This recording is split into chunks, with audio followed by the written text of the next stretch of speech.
Hey everybody, it's Brad. And I'm Christa. With the Big Family Homestead, and in this video we have learned a tome of information since we've been out here homesteading in farmland. And this video is all about farm wit, wisdom, colloquialisms, sayings, and all kinds of awesome. So what do you mean by colloquialism? These are phrases that we've heard and use, and we kind of get the idea of what they are just because of the application, but we don't necessarily know the meaning of the root of them. Those things intrigue me. I think it's really, really cool. For example, you've probably heard there's more than one way to skin a cat. Now, that's horrible if you think it's literal. Right. It's not literal. No. It's actually about catfish. Catfish have barbs on the sides of the front of their face, and they sting you. When you go catfishing, you catch a catfish, and they sting you on the hand, it goes numb and it hurts and it hurts. So people have figured out millions and millions and millions, not millions, loads and loads and loads of ways that you can skin that catfish without getting stuck with a barb in your hand. So there is one. Now, let's head to the farming stuff. Hay is for horses and grass is cheaper. Don't we know that's true? Holy smokes.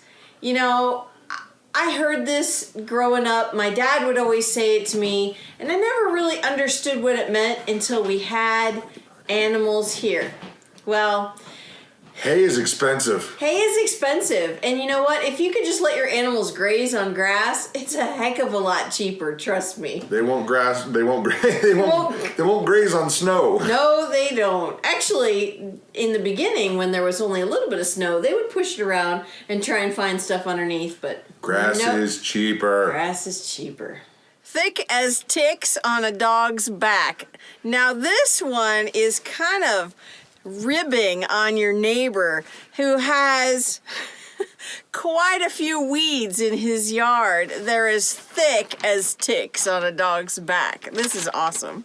Don't let them get your goat. Now this one is really fun. I found out about this one a while back, but basically back in the day when you would have race horses, and in competitive race horsing, you would try to find any edge you could get over your opponent. Well, horses that are this level of competitiveness, they are high-strung animals. And the issue was they would basically take these horses to their competitions, to the races, but they would bring a companion animal with them to keep them calm. So in most cases, it was a goat. You'd have a goat that would be a companion animal to this high-strung horse. Well, if you were somewhat nefarious and you were on the other team, you wanted the other horse to win, you would sneak into the barn and steal that goat so that the other racehorse would be all freaked out and not perform well and be all high-strung and not do well. So when you're wanting to get somebody's goat, you're really kind of messing them over there. Yeah. Another definition, lollygagging. Lollygagging is when you are not being a good steward of time. Nay, you're being lazy. Stop lollygagging around, you. I heard that a lot as a kid.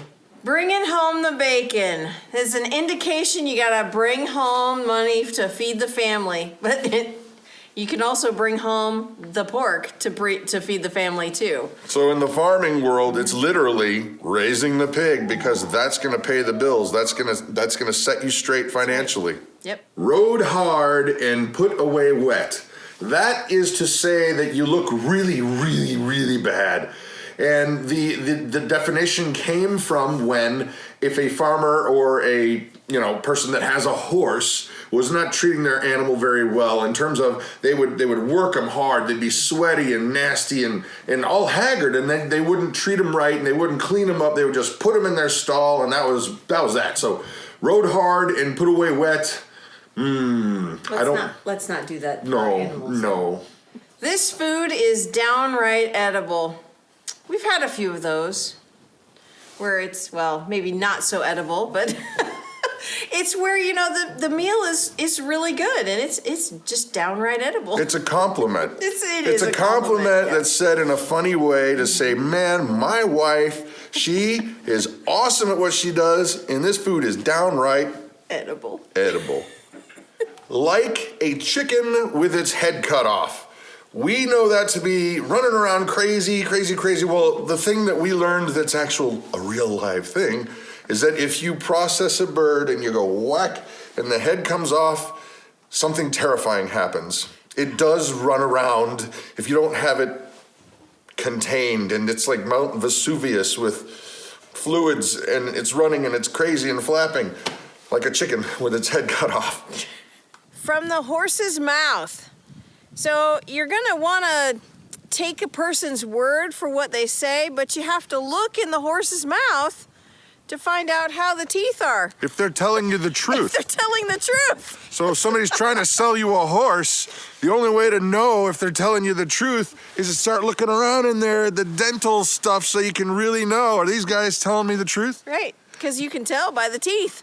But conversely, don't look a gift horse in the mouth means you don't want to go examining the horse. Somebody's giving you a gift of a horse. You don't want to be rude and be like, well, I don't know if this gift is good enough.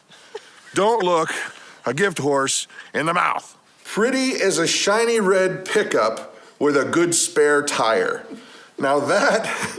I love this one. Pretty is a shiny red pickup with a good spare tire. And that basically can be anything that you find just beautiful. Oh, the cat's going crazy back there, right there. Did you see him jump up? Silly kitty. So that can be a blanket statement of anything that you think is just awesome. It could be a beautiful sunset. It could be all of the day's work done and everything's just right with the world. It is pretty as a shiny red pickup with a good spare tire.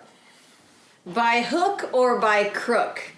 That is to get the job done without worrying about any of the repercussions. Possible ramifications do not matter. Nope. No matter what, we're getting this sucker done by hook or by crook. Easy as pie. You know, you don't have to convince someone to eat a nice piece of pie. It makes the job really easy as pie. Yeah, you don't really have to talk them into it. Nope. Easy as pie. Mm-hmm. Scarce as hen's teeth. Yeah, hens, they don't have teeth. And that's how I feel when it's time to get the kitchen clean. The children are scarce as hen's teeth. Don't beat a dead horse. It's just not gonna do you any good. It's really not. The horse is already dead. What's it gonna do? What's it gonna solve? Just let it go. You're wasting your time. Exactly. And making a mess. Pecking order. There is such a thing in the animal world. In the chicken world, in the poultryism-ologist onometry. Goats do it too, but they don't peck. But chickens will peck at each other to show dominance, to show who's in charge. That happens. It's an order. It's an ordering. That happens here in the house too. I think Claire does that to the kids. She no, not really. She doesn't actually use a pecker, not a beak. No. But pecking order, that is to get ordered, and there is an order of who's in charge and who is not. Right. A hard row to hoe. That actually literally means you've got a gardening tool, a hoe, and you're making a row, which you need to chop all the dirt and stuff up to make it so that it's easy to garden. And it's a hard row to hoe if you're hitting clay or rocks or all that kind of stuff. So, hey, that describes, this ain't gonna be easy, people. It's a hard row to hoe. So there you have it, ladies and gentlemen, our farm-isms, colloquialisms, wit, and wisdom from the land of agriculture. I hope you had as much fun with these as we did. Yeah, I'm Brad. And I'm Christa. And you guys have an amazing and blessed day.